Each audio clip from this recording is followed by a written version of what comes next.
Okay, so in this video, we're going to see former Congressman Beto O'Rourke, and he's sitting down with CNN's Jake Tapper, and he basically has to explain a really uncomfortable truth to the Democratic Party. We're going to see him lay out exactly why Republicans, thanks to their deeply unpopular and frankly completely out of control policies, are trying to rig the entire system through this mid-decade redistricting. And you're going to watch as Beto has to make the case that Democrats, for the good of the country, they need to get absolutely ruthless. They have to be prepared to fight fire with fire, even if it makes them look hypocritical to pundits who just don't get it. You should really pay close attention to how he has to patiently explain that you can't play by the rules when the other team is actively setting the rule book on fire. As usual, let's watch the video in full. I'm going to give you guys my thoughts towards the end. Being here, really appreciate it. So the Texas legislature, run by Republicans, their special session begins tomorrow.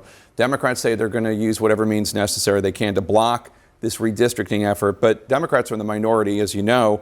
Realistically, what are the Democratic options to block this? First, just in case folks don't know what redistricting is, that's the process by which members of Congress choose their own voters. Typically, that happens after the passage of the decade, the new census. It is very rare to happen in the middle of the decade. Why are they doing this? Donald Trump's policies, whether it's the big, beautiful bill that's going to take nearly 2 million Texans off of Medicaid or transfer nearly $1 trillion of wealth to the richest 1% at the expense of working families. His policies are deeply unpopular. He doesn't want to face accountability from the voters, and he's worried about keeping his very slim majority in Congress. So he's trying to pick up 5 seats through this redistricting process in Texas. Now, to your question about how we fight back, there are a number of things that we can do. One, the Democratic state legislators can deny their Republican colleagues a quorum to be able to move forward on this.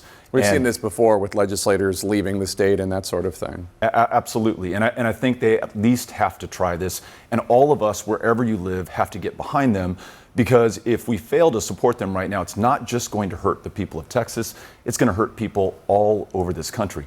But there's more that we can do. Governor Gavin Newsom in California has talked about a redistricting in his state. I think it's time that we match fire with fire. I think Democrats in the past too often have been more concerned with being right than being in power. And we've seen Republicans only care about being in power regardless of what is right. So you support the Newsom effort because California right now has an independent commission that does districts in as fair a way as possible, in nonpartisan way as possible. You're saying Democrats should, even though you don't approve of it, Democrats should do it too. We have to get serious. We have to be absolutely ruthless about getting back in power. So yes, in California, in Illinois, in New York, wherever we have the trifecta of power, we have to use that to its absolute extent. And then the last thing, this may end up biting Republicans in the ass. You have the possibility that they will disperse Republican voters to make up these 3 or 4 or 5 new congressional districts and put those districts in play. So in Texas, we've got to get out there and register and meet the voters who are going to decide the outcomes in these next elections if they're successful with this redistricting. Our group, Powered by People, is doing this right now on the ground. We can't wait for 2026. We got to do the work right now in 2025. So House Democrats are exploring doing this in other blue states, New York, New Jersey, Minnesota, Washington. It's already done quite a bit in Illinois. And there's some examples of it, of Democrats taking advantage of it in Nevada. But you were in North Carolina this week and you told voters there that they need to end the process of gerrymandering. Doesn't it sound like you're saying that they should end the process in a Republican state or a Republican leaning state, but do it in a Democratic state? I mean, should there be like a consistent point of view here? It's confusing, isn't it? You heard Democrats in 2024 often talk about saving democracy. People in America didn't understand what they were talking about because we really don't live in a democracy right now. When one person can spend nearly $300 million to elect their preferred candidate for president, that is not a democracy. When members of Congress can choose their own voters, that is not a democracy. When Texas makes it nearly impossible for millions to cast a ballot, that is not a democracy. So the first order of business is winning political power.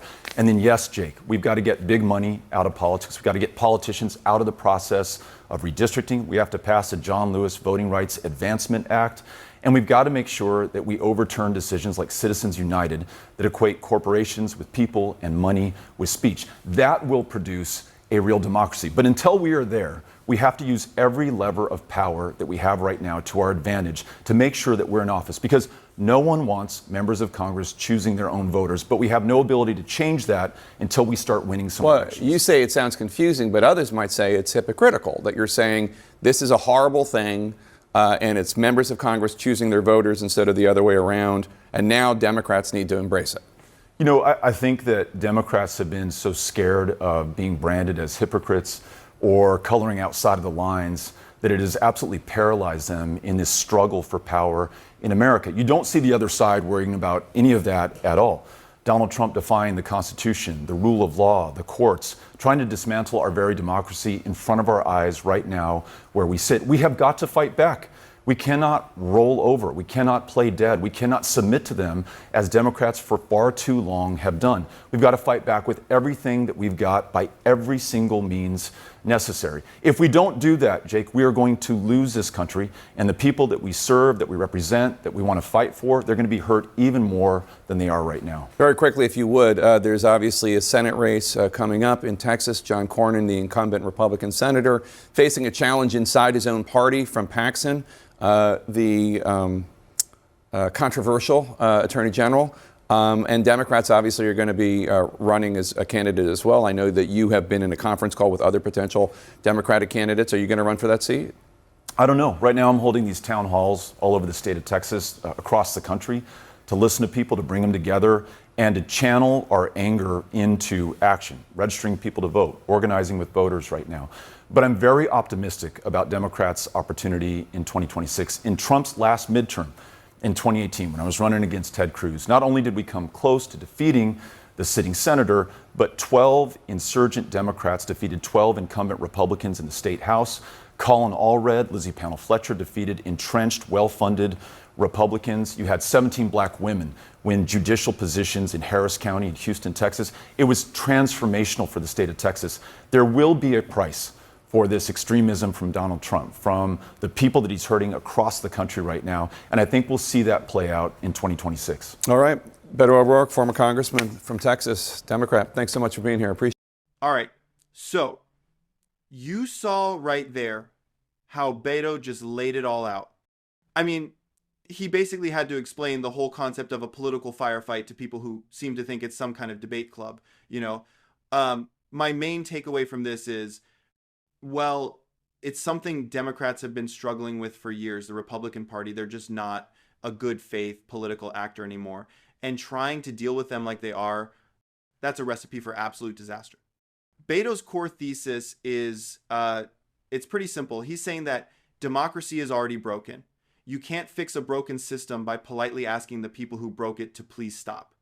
You have to take power first, and then you can implement the reforms. So when Jake Tapper tries to corner him on the whole hypocrisy angle, saying, doesn't it sound like you're saying that they should end the process in a Republican state, but do it in a Democratic state?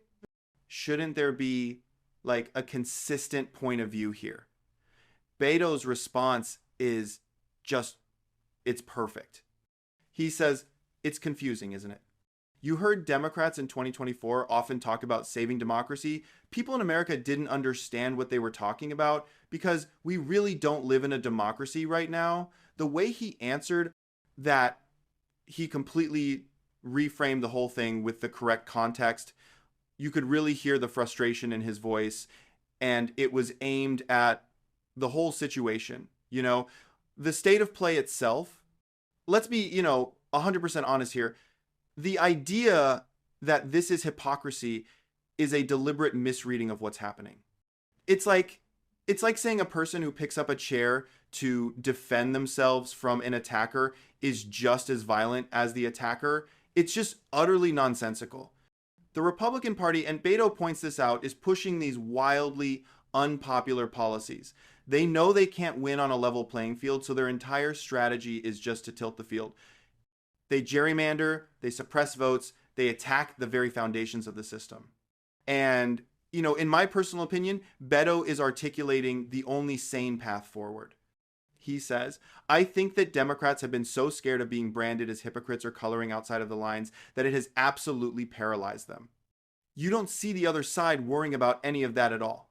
He's completely right about that. For years, Democrats brought a knife to a gunfight because they were scared of what the New York Times editorial board might say, or something. Meanwhile, you have the whole MAGA movement trying to dismantle the Constitution, and they couldn't care less about coloring outside the lines. It's genuinely crazy to me that this is even a debate. And look, this whole thing goes way beyond Texas. This is the blueprint. Republicans are using every single ounce of power they have to create a system where they can't lose, no matter what the voters want. For Democrats to just unilaterally disarm in states like California, New York, and Illinois, that would be political malpractice. Just the highest order. They have to use that power, to create leverage, to fight back, and hopefully gain enough control to pass national reforms like the John Lewis Voting Rights Act and end gerrymandering for everyone for good. But you can't do that if you willingly give up power because you're afraid of being called a hypocrite. Let me know your guys' thoughts down in the comment section below. While you guys are down there, do me a massive favor, hit that subscribe button, and also give the video a thumbs up as well. I appreciate you guys, and as usual, I will see you guys in the next one.